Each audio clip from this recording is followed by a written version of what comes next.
Hey guys, update for Spaceport next year.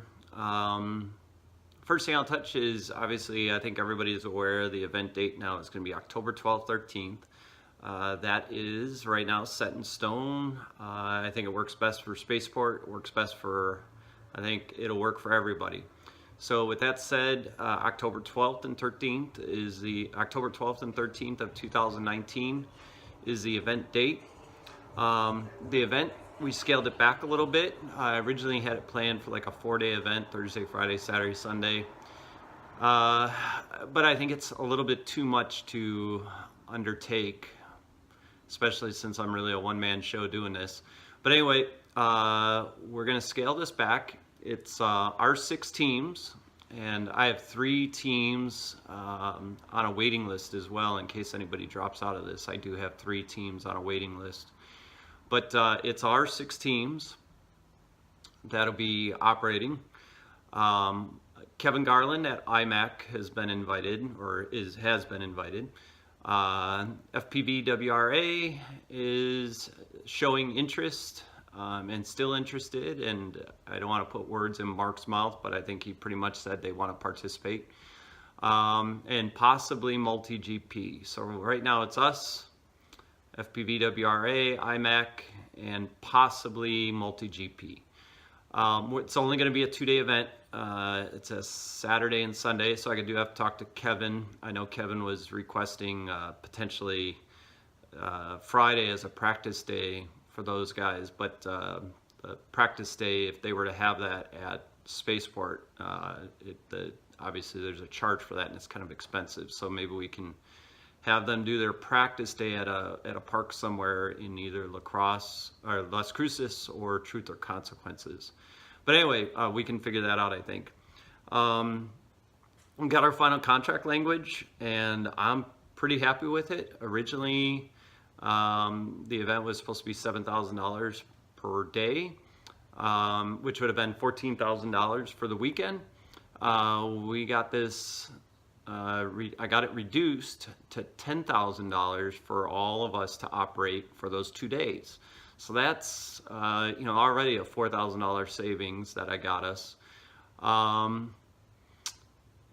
In addition to that, they are going to charge each person so whether you're a team member or a spectator or a parent or an aunt or an uncle or just a spectator out coming to watch, it's $10 per head to get access to Spaceport, and that $10 covers both days. So let's say a team member has a mom and a dad that are going to show up at the event as well. It would be $10 for each one of them to come and watch the event at Spaceport, to be spectators, and for each team member. So for instance, my team, let's say my team here from Gilbert, Arizona has 10 kids on it and myself as an adult. They would charge each one of us $10 a day, $10 for the weekend for a facility use charge, which is bathrooms and etc. But anyway, so I think that's a pretty good deal. The discount on the overall operations for the weekend, I'm super happy with. Anyway, the exemption request.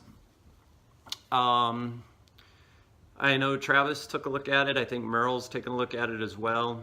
I submitted it to Scott Moore this morning. Scott Moore is our FAA guy that oversees this here in New Mexico. His office is in Dallas. He said everything looked good this morning. I massaged it a little bit before we actually submitted to the Exemption 333 request portal. So I give us a couple more days to look that thing over and make sure it's satisfactory. So that's the exemption request. 501c3 information in the grant.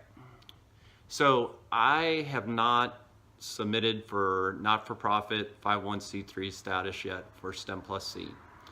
My holdback to doing this is the cost. It's $10,000, and it's not like this is my full-time gig. I just kind of put this together. We do our robotics thing in the fall. We do our aerospace thing in the spring.